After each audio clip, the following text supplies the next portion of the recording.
Vamos ver agora então que o teorema de Green pode ser utilizado para regiões que não são simplesmente conexas, ou seja, que contêm buracos.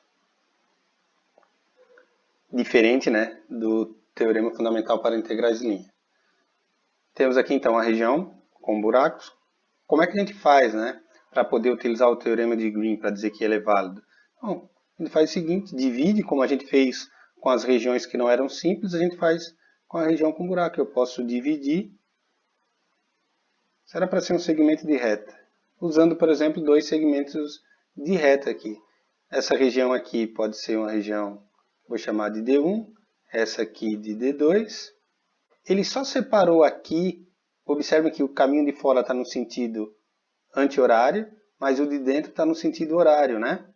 Ele só fez isso para poder observar o seguinte, né? Que a região D1 vai ser essa parte de cima aqui. Então, ó, vem por aqui no sentido anti-horário. Quando chega nesse ponto, ela entra aqui, passa pelo segmento de reta, vem nesse sentido.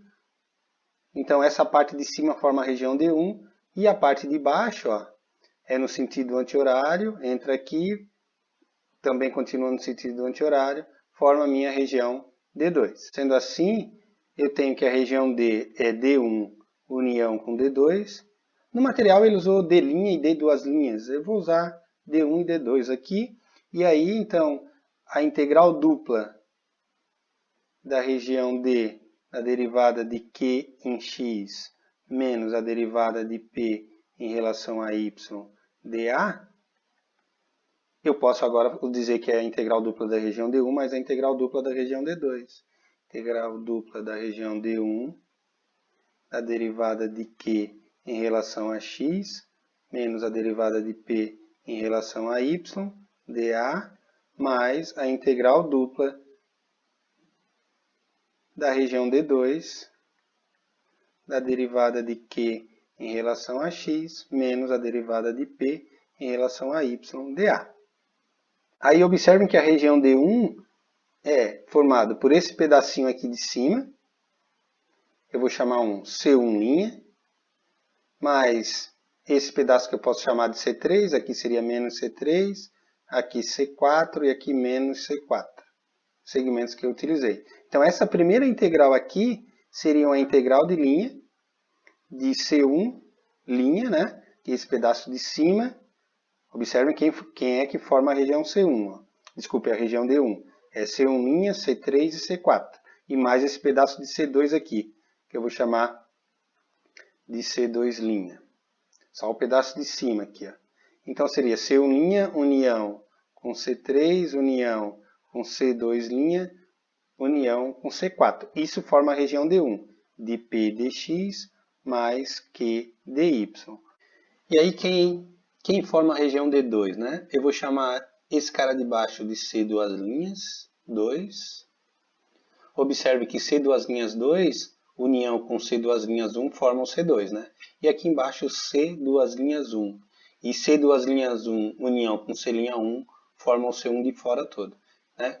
Temos dois caminhos, o de fora e o de dentro. O que a gente quer mostrar é que a integral da região D é a integral ao longo de C1 mais a integral ao longo de C2. Bom, então vai ficar uma integral de linha.